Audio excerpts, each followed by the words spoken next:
Eu cumprimento a todos na paz do Senhor. Amém. Infelizmente não pude estar aqui de manhã, dizia o pastor ainda ontem, o pastor Márcio. O pastor Márcio está aí bonito, do Botafogo hoje. Mas senti falta dos irmãos. Pensei, será que dá para dar um pulinho lá, mas não deu. Mas estamos aqui, quero convidar você a abrir sua Bíblia na carta aos Hebreus.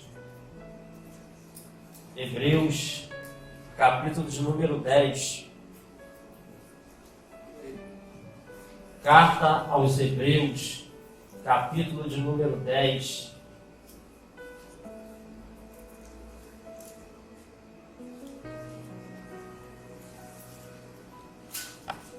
Nós vamos ler do versículo 1 até o 4 e depois vamos pular para o 9 e vamos até o 14, amém?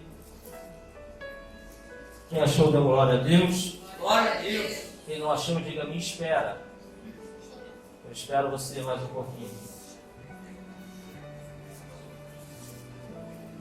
Hebreus 10, do 1 em diante. Vamos ler. Ora, visto que a lei tem sombra dos bens vindouros, não a imagem real das coisas, nunca jamais pode tornar perfeito os ofertantes, com os mesmos sacrifícios que de ano após ano, perpetuamente, eles oferecem. De outra sorte, não teriam cessado de ser oferecidos, porquanto os que prestam culto, tendo sido purificados uma vez por todas, não mais teriam consciência de pecados. Entretanto, nesse sacrifício faz-se recordação do pecado todos os anos, porque é impossível que o sangue de touros e de bodes remova os pecados. Pule comigo ao versículo 9. Então acrescentou: eis aqui estou para fazer, ó Deus, a tua vontade. Remove o primeiro para estabelecer o segundo. Nessa é a vontade que temos sido santificados, mediante a oferta do corpo de Jesus Cristo, uma vez por todas. Ora, todo sacrifício se apresenta dia após dia a exercer o exercício. Todo sacerdote se apresenta dia após dia a exercer o exercício sagrado e a oferecer muitas vezes os mesmos sacrifícios, que nunca jamais podem remover pecados. Jesus, porém, tendo oferecido para sempre o único sacrifício pelos pecados, assentou-se à destra de Deus, aguardando daí em diante até que seus inimigos sejam postos por estrado dos seus pés. Porque com uma só oferta aperfeiçoou para sempre quantos estão sendo santificados. Amém? Senhor, por a tua palavra, fala conosco, desce o teu nome.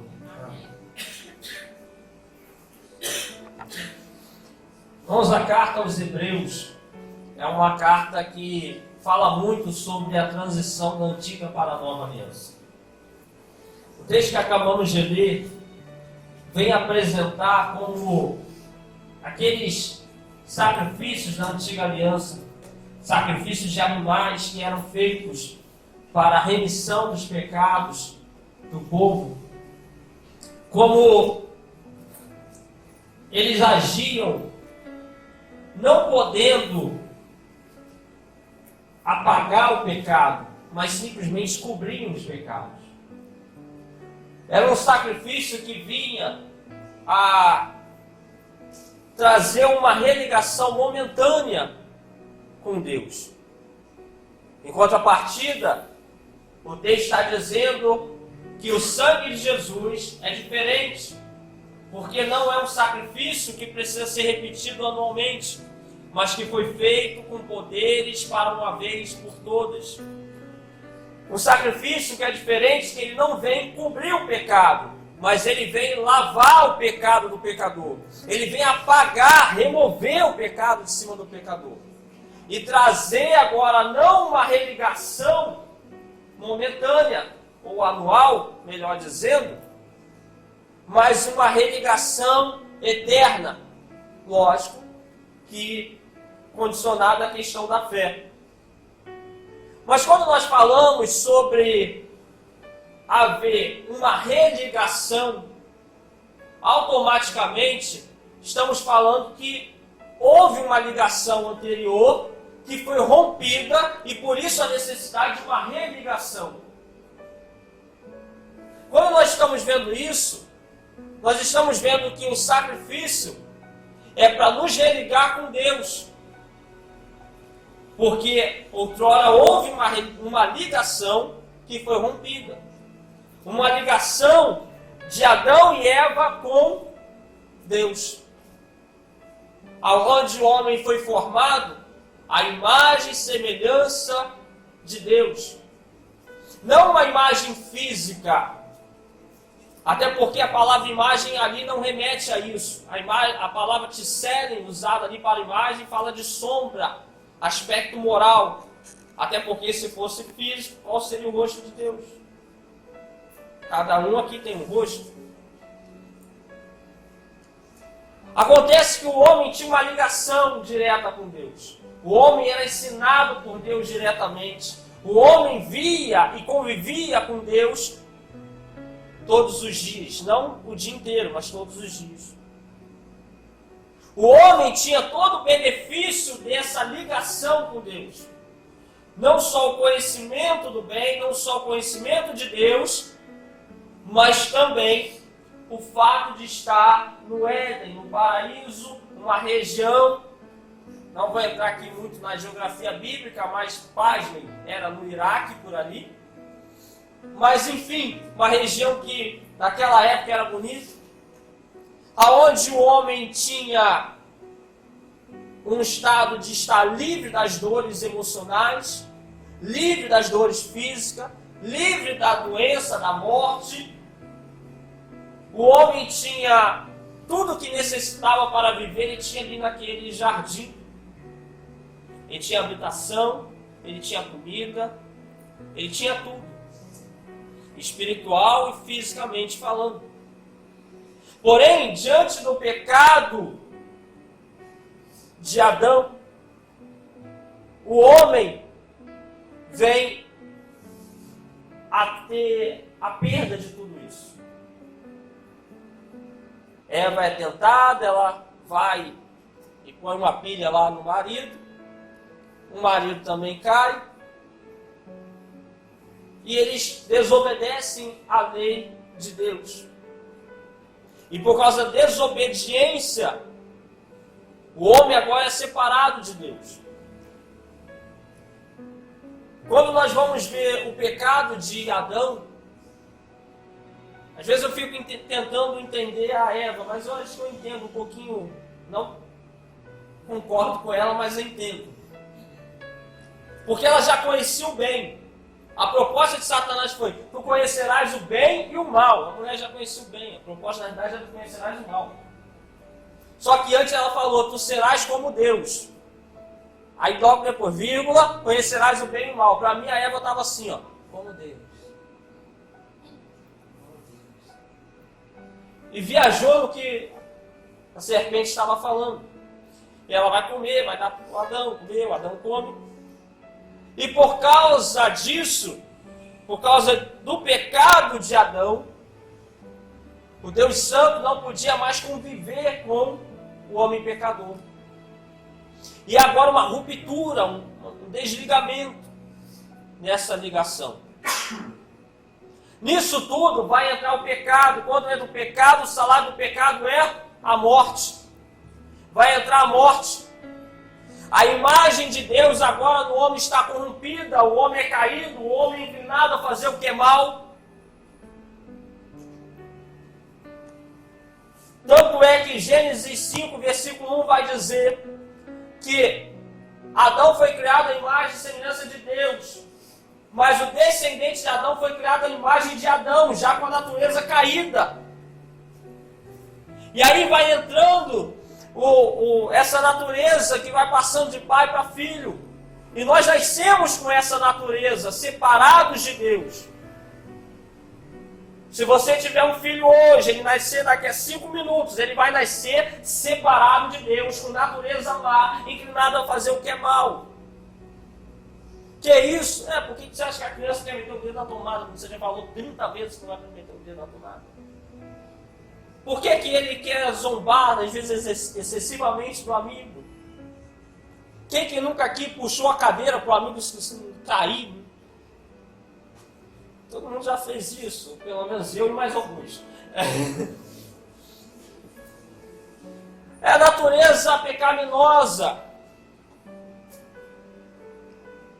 Só que com esse pecado de Adão, porque Adão era o representante da humanidade. Assim como se o teu pai perdeu uma herança, você perdeu os bens, você fica sem herança dele, ele perdeu tudo.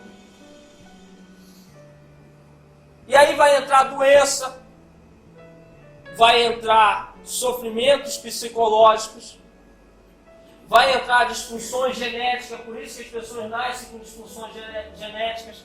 A própria calvície é uma disfunção genética, tá? Então, se você ficou careca aí, é por causa do pecado de Adão. Então, o Joel já me olhou torto. Né? Vamos ler Gálatas 5, fruto do Espírito para o Joel. E aí, o que acontece? Agora o homem ele tem que labutar para poder ter o que comer.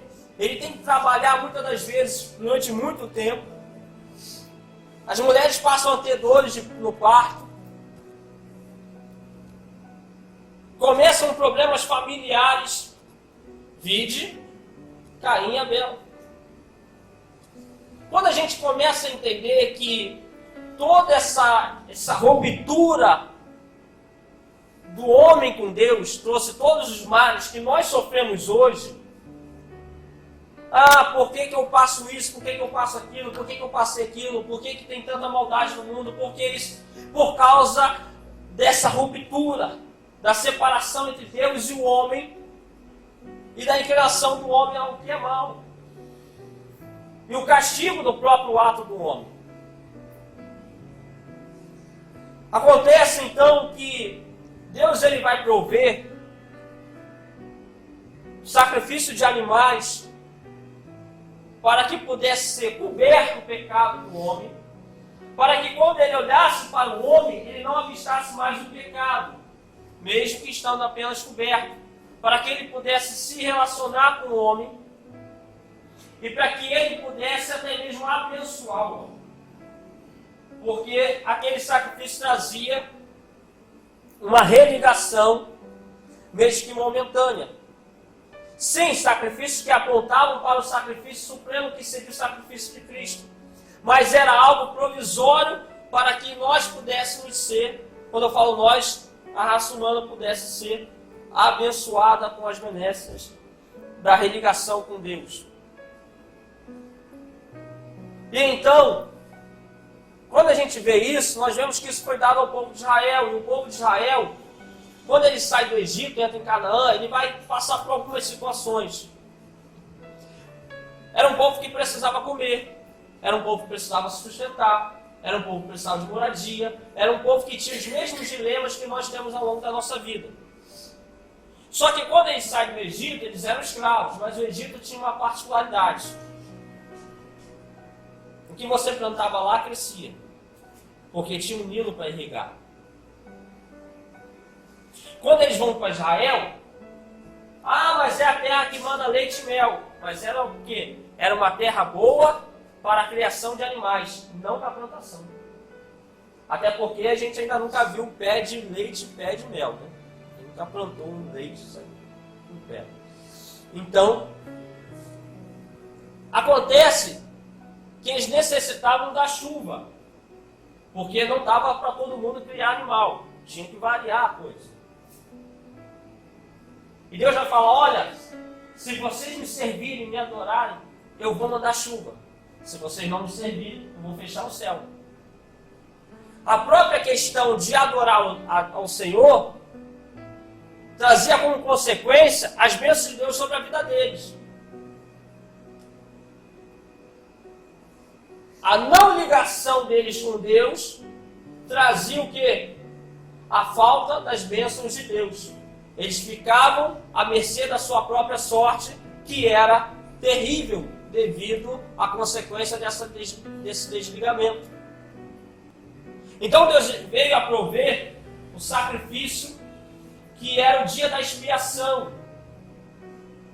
No dia da expiação, o pessoal levava as suas ovelhas, seus touros, seus bodes, enfim, para o templo em Jerusalém, para que fosse ofertado ao Senhor, sacrificado ao Senhor, para que a partir dali, ao Senhor aceitando a oferta deles, eles pudessem ter mais um ano de remissão de pecados e mais um ano de bênçãos. Os pecados anteriores cometidos seriam perdoados e eles teriam mais um ano de bênção, porque a religação momentânea estava feita. Nisso, o sumo sacerdote pegava 2 bodes, preste atenção nisso aqui. O bode expiatório e o bode emissário. O bode expiatório, ele era levado até o sumo sacerdote. O bode era degolado, todo o seu sangue era derramado. Era o bode expiatório. Por quê? Porque aquele sangue expiava os pecados anuais do povo.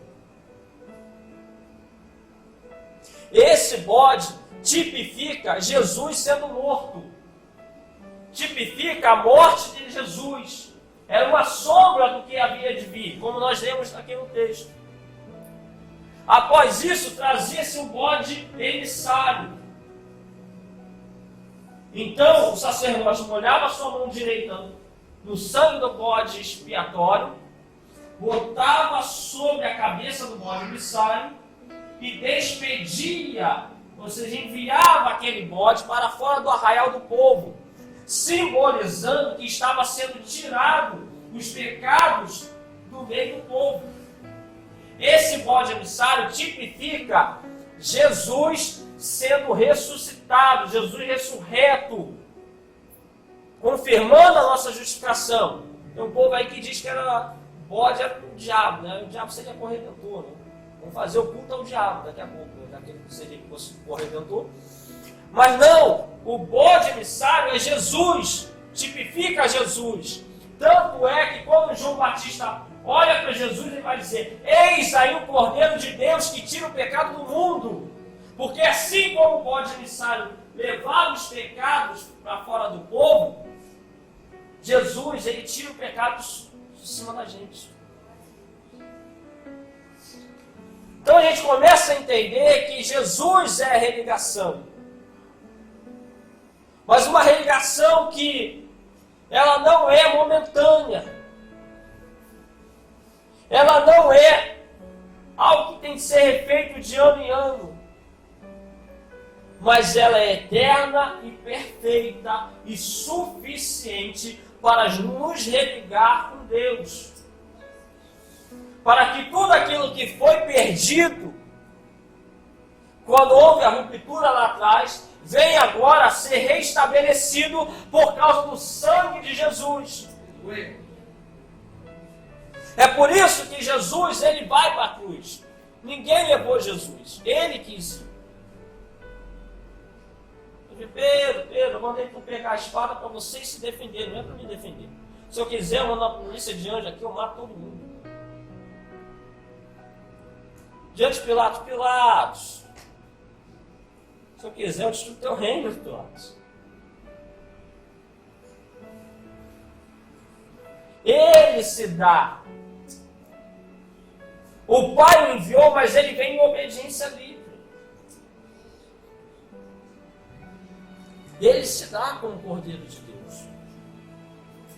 É por isso que Jesus, ele podendo se defender, ele fica quieto. Por isso é dito que ele vai como ovelha muda ao matadouro. Porque a ovelha, ela não reclamava. É por isso que Jesus aguenta as 39 chibatadas de uma azorrague, que era um chicote de 12 pontas, ao qual tinha pedaços de ossos nas pontas. E a cada chibatada fazia 12 feridas nas costas de Jesus, causando 468 feridas, as quais, quando o chicote batia, ele não voltava, ele ficava preso. E quando o carrasco puxava, faziam buracos nas costas de Jesus. É por isso que ele vai ser zombado e vai ficar quieto. É por isso que ele aceita uma coroa de espinhos que envolve toda a sua cabeça, não é como a gente vê no desenhozinho, só aqui não, pega tudo, igual um capacetezinho. E que vai furando o seu couro cabeludo e saindo sangue, que é a malha vascularizada demais. Chega a entrar um pouco na testa, o osso mais duro da sua face é a testa. É por isso que ele vai agora carregar aquela cruz pesada.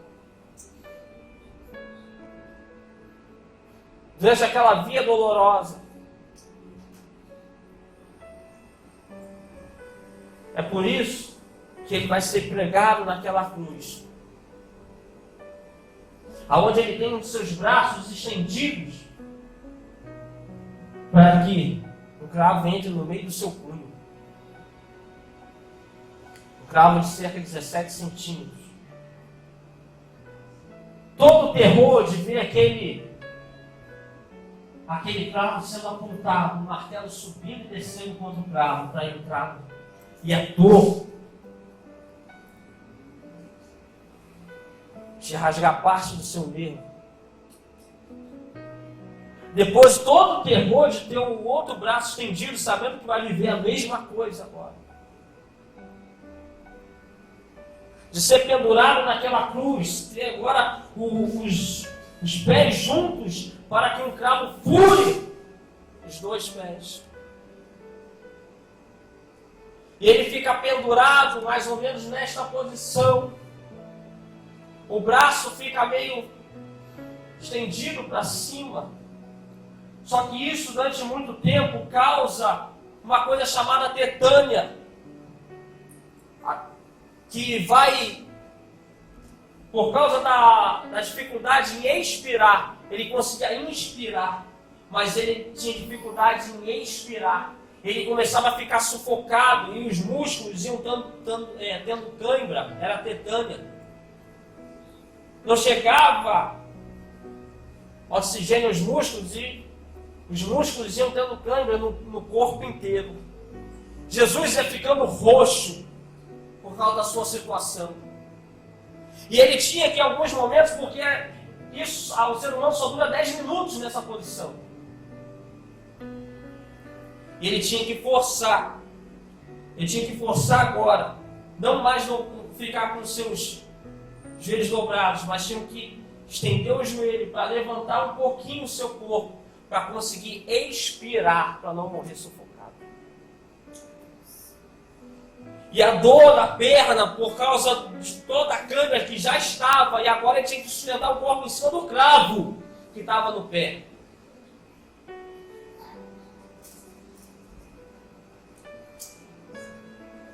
E assim ele ficava alternando minutos sendo sufocando, minutos aguentando a dor sobre o cravo.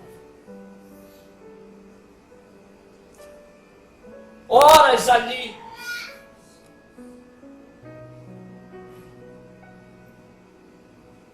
Para quê? Para que pudesse fazer uma religação. Porque nós não poderíamos pagar pelo preço que a justiça de Deus exigia, porque nós afligimos a santidade de Deus. Nós ofendemos a santidade de Deus, não só em Adão, mas através dos nossos próprios pecados. E o Deus Santo não podia estabelecer relacionamento com nós, pecadores, sem nós com Ele. Logo, sem isso, nós somos naturalmente alguém que caminha para o inferno. Sem essa religação, nós somos alguém que está fora dos cuidados de Deus, fora dos cuidados do Consolador, fora dos cuidados de alguém que quer te adotar como pai, e cuidar de você, quer te adotar como filho, e cuidar de você como pai. Cuida do filho. Fora da força que te dá nos momentos difíceis, fora das portas que Ele pode abrir que você necessita, fora das curas emocionais, das curas físicas, fora da paz que excede todo entendimento que Ele tem para nós, fora de tudo que a ligação com Deus pode nos trazer. Ele vai aguentar tudo isso. É interessante que a gente fala, o sistema religioso matou Jesus. Não sei quem matou Jesus. Tá, eles tiveram sua participação. Mas Jesus só morreu quando Ele quis. Porque Ele vai dizer, está consumado. Está consumado era uma expressão usada para se colocar no recibo de pagamento de dívida.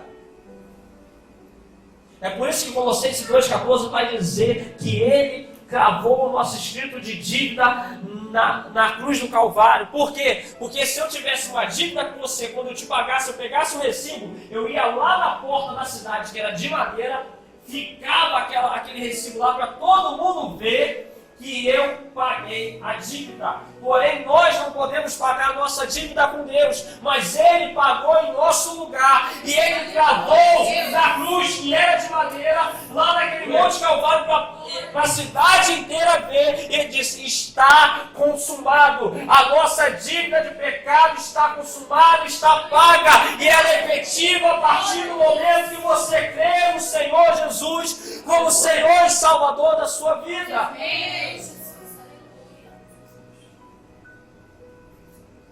Tudo isso para nos religar. Só que quando Jesus está ali naquela cruz,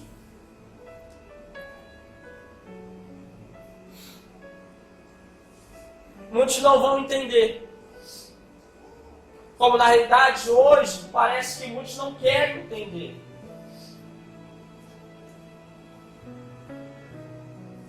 Porque o que Jesus fez na cruz é muito mais que fazer um ato para nos reunir aqui e a gente cantar uns louvores legais. Você fazer amizade. É muito mais do que isso. É muito mais do que se diz hoje, vem buscar a sua bênção. Venha receber. Ele é muito mais do que o Deus porteiro que prega aí fora, que só serve para abrir porta para os outros. Nada contra os porteiros, só um trocadilho. Jael, ainda bem, Jael, boa. Mas parece que Deus só serve para isso.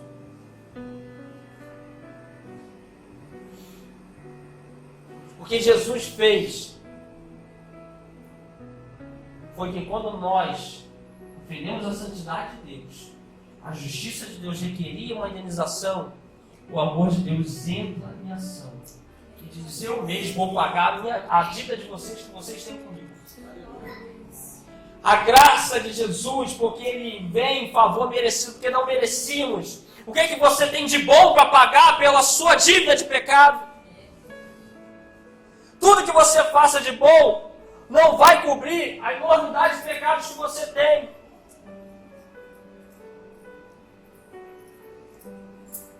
Um dia eu perguntei quem é o maior pecador da sua vida. Ficou um monte de gente pensando. Peraí, gente. Paulo dizia que ele era o maior pecador. Ele era o maior pecador da vida dele. Às vezes a gente pensa assim, o maior pecador da minha vida foi aquele lá que eu conheci, que fez isso. Não, o maior pecador da sua vida é você. Miserável pecador, carente da glória de Deus. Nós já nascemos debaixo do pecado. Romanos 3,23 diz isso. Todos pecaram e são carentes da glória de Deus. Romanos 5, do 12 ao 21, fala muito claramente que por causa do pecado de Adão, o pecado entrou no mundo. E nós cometemos erros.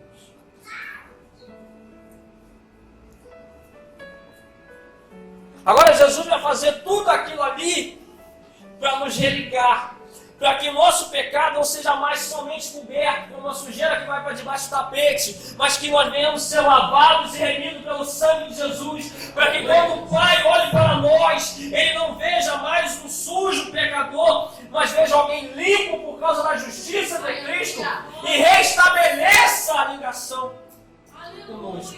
É por isso que ainda no capítulo 10 de Hebreus vai dizer que podemos entrar com ousadia e intrepidez no Santo dos Santos, ou seja, na presença de Deus, pelo novo e vivo caminho que é o sangue de Jesus. Aleluia.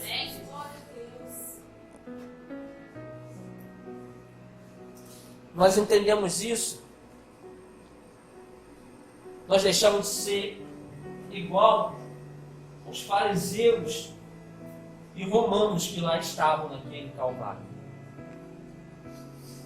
Porque quando eles olhavam, eles viam o nosso Cristo como um homem comum,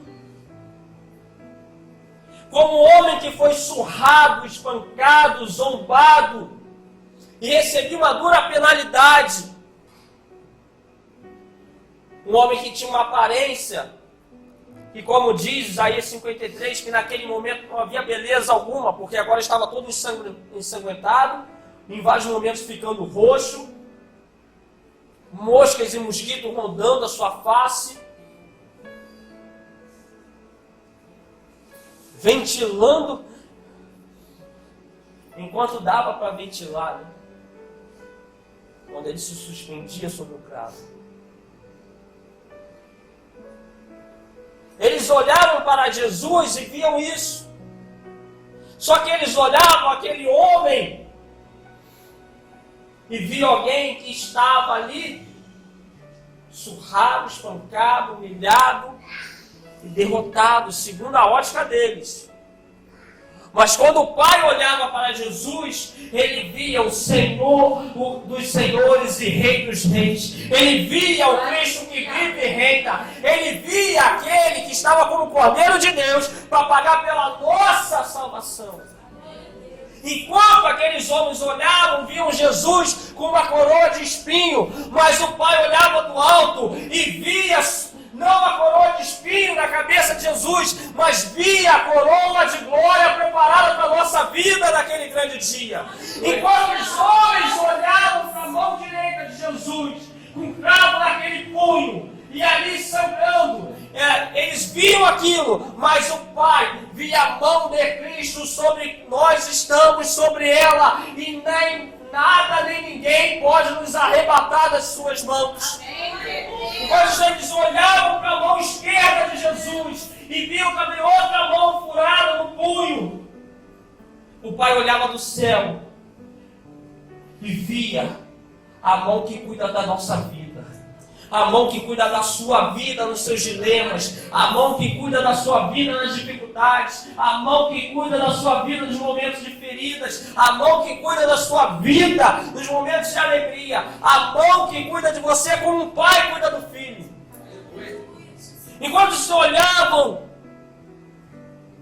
e viam os pés de Jesus ali, furados, o Pai olhava do céu e via os pés que nos conduzem por pastos verdejantes e águas tranquilas que refrigeram a nossa vida.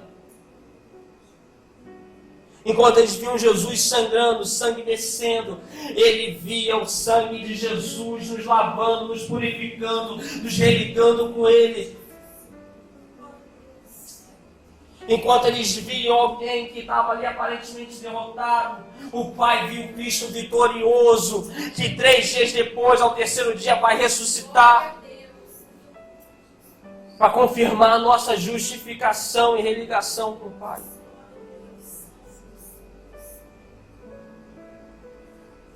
Para que nós pudéssemos agora ser religados, não precisamos. Às vezes a gente quer fazer tanta coisa, às vezes a gente quer ir por tantos caminhos, às vezes a gente quer tentar tanta coisa. Tem gente que atira para tudo que é lado, até, vamos usar essa palavra, que é apostar em Jesus. aí vai na mesa branca, aí bate o tambor, aí vai e joga o buzo, aí reza o terço, e Jesus está falando, mas eu estou aqui. Sou eu que faço a religação. Sou eu que trago os benefícios dessa religação. Às vezes a gente quer tentar com as nossas próprias forças, Deus está falando, ei, sou eu que trago os benefícios que vem junto com a religação.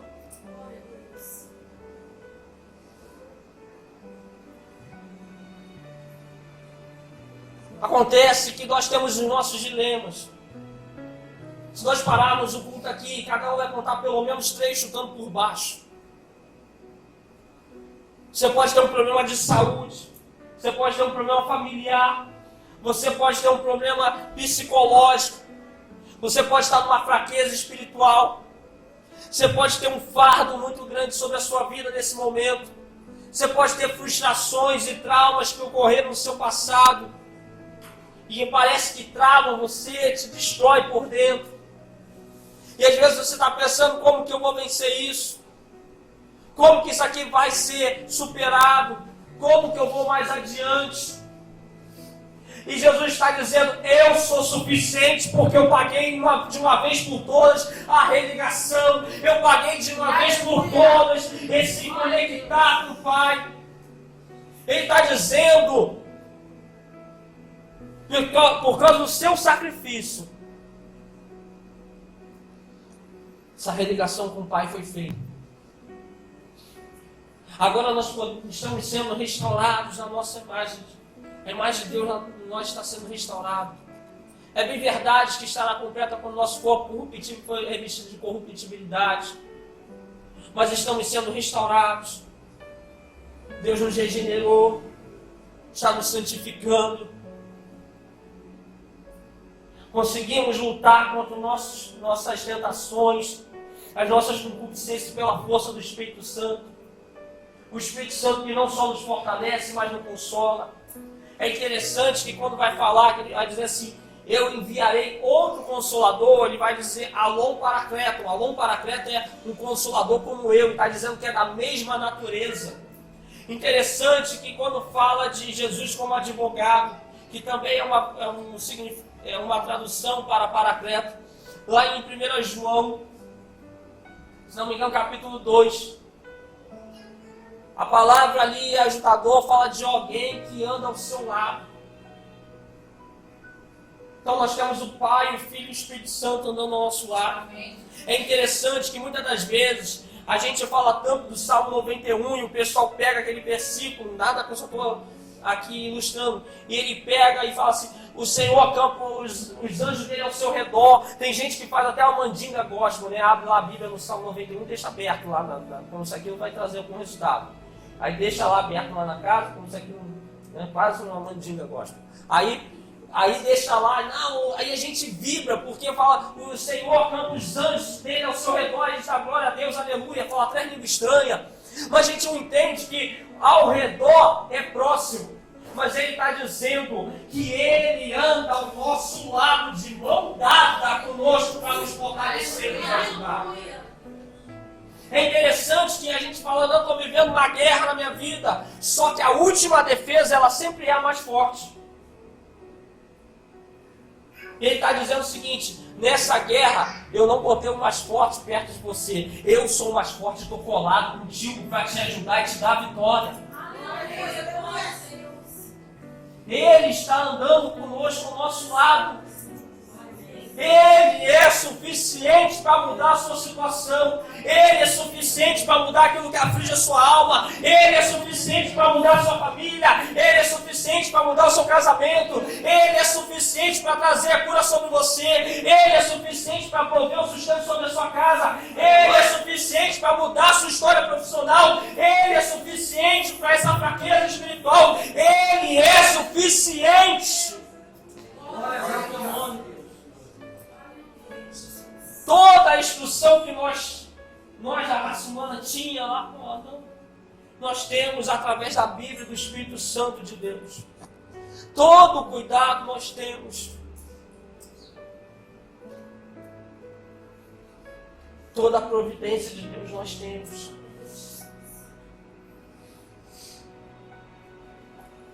Tudo isso nós temos.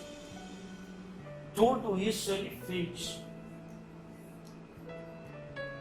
para te religar com Ele. Um relacionamento sincero, livre, nos transportando para o reino das trevas e nos trazendo para a sua luz. Tudo isso Ele fez para te amar. Porque Ele não quer que você pereça, Ele não quer que você seja condenado, Ele não quer que você viva também nessa vida sem os cuidados dEle. Mas Ele quer te salvar. Ele quer cuidar de você ainda nessa terra. O Salmo de número 23 vai dizer: enche o meu cálice e o meu cálice transborda. É muito interessante que quando um anfitrião convidava alguém convidava a sua casa para jantar com ele, por exemplo, esse convidava o anfitrião. O anfitrião fazia um sinal, o empregado vinha e servia, enchia o copo do convidado. Enquanto estava se enchendo o copo, o anfitrião estava dizendo: eu ainda quero a sua companhia comigo. Quando se parava de encher o copo, o convidado percebia: já tem um tempinho aqui que ninguém encheu meu copo. Ele entendia o recado. O recado era: foi muito bom até agora, mas chega, tá? A expressão enche o meu cálice transborda é porque não há uma pausa no enchimento. É enchido constantemente. Ele está dizendo o seguinte: que o anfitrião, Jesus, quer a gente na presença dele para todos sempre. Ele fez tudo isso por te amar, para te dar vida e abundância aqui, mas também para que você tenha a eternidade com ele na glória.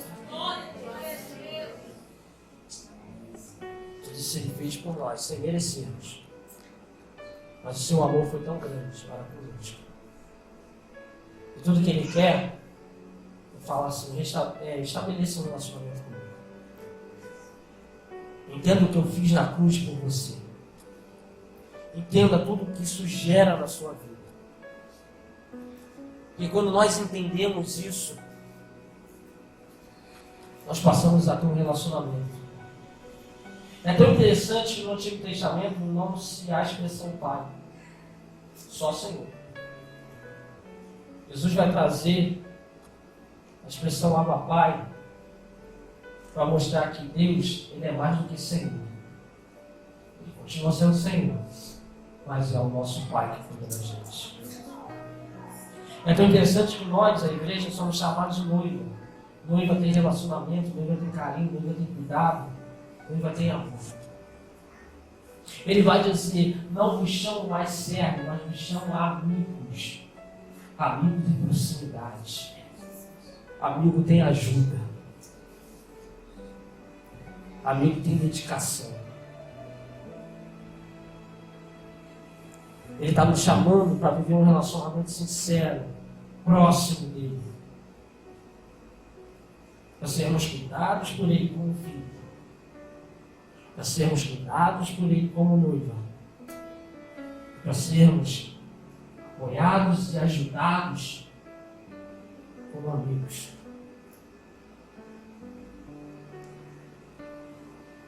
O Senhor fez tudo isso para dizer que no meio dessa luta você não está sozinho.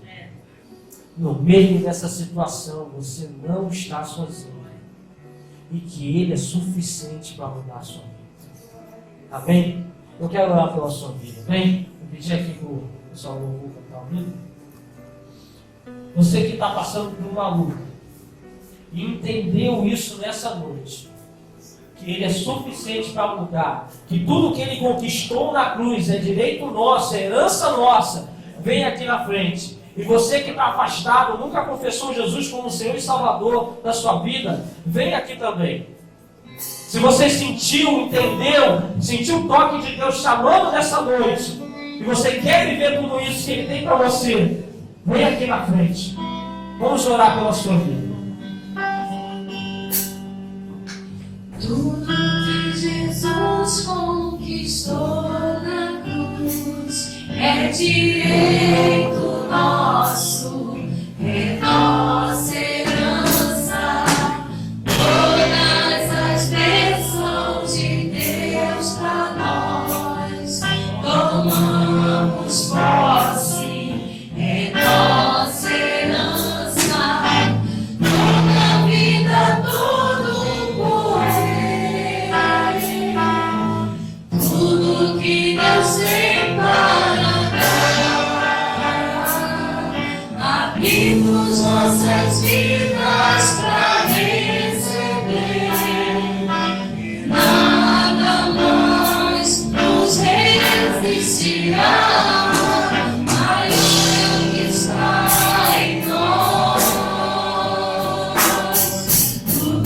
brilho que está no mundo,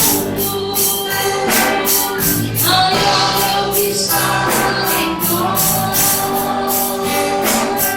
O brilho que está no mundo,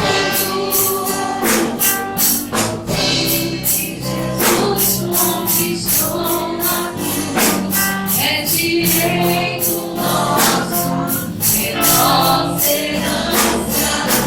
Todas as bênçãos de Deus pra nós, tomamos posse, é nossa herança. Toda vida, todo poder, tudo que Deus tem para abrimos nossas vidas para receber, e nada mais nos resistirá. Maior que está em nós, o brilho que está no mundo bem maior.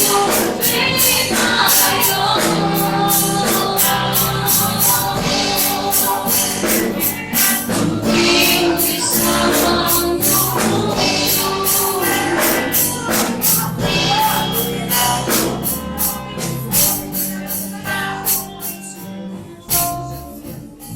Mais alguém a vir aqui na frente a receber essa oração? Estenda as suas mãos. Senhor, nosso Deus e nosso Pai, Senhor. Obrigado, Senhor, por tudo que fizeste. Todo o seu plano da redenção. Todo o seu sofrimento. Que tu foi o nosso lugar quando éramos, para nós pagarmos pelo nosso pecado, mas tu foi o nosso lugar para não merecermos. Obrigado, Senhor, por todo amor. Obrigado por nos religar contigo, Senhor. E obrigado por tudo que tu quer derramar sobre a nossa vida. Por tudo que já tem derramado sobre a nossa vida. Por tudo que ainda será derramado nas tuas mãos abençoadoras sobre a nossa vida. Senhor, esse povo aqui, cada um tem seus dilemas. Cada um aqui tem suas preocupações. Cada um aqui tem seus problemas. Cada um aqui tem suas frustrações e traumas. Ou coisas que ainda não aconteceram, coisas que queriam que fossem diferentes. Mas, Senhor, tu jogou por terra toda a maldição que estava sobre a nossa vida. Tu jogou por terra o efeito do pecado. Tu jogou por terra, meu Senhor, tudo aquilo que vem para nos destruir. Então, Senhor, continua agora derramando e entra de providência, Senhor, nessa semana, Deus, daquilo que necessitamos, daquilo que tu conquistou para nós, daquilo que é herança nossa juntamente com Cristo, Senhor. Em nome de Jesus, derrama sobre a nossa vida, Senhor. Que possamos, Senhor, sair daqui entendendo que Tu és suficiente, Deus, na nossa vida. Amém. E que possamos nessa semana ter testemunho da Tua ação, Senhor. Em nome de Jesus, continua nos conservando contigo. Para não só vivermos as bênçãos nessa vida, mas também vivermos a eternidade contigo. Em nome de Jesus. Amém. Você pode aplaudir o nome do Senhor? Aleluia. Louvado seja Ele. A honra e a glória seja do Senhor. Amém.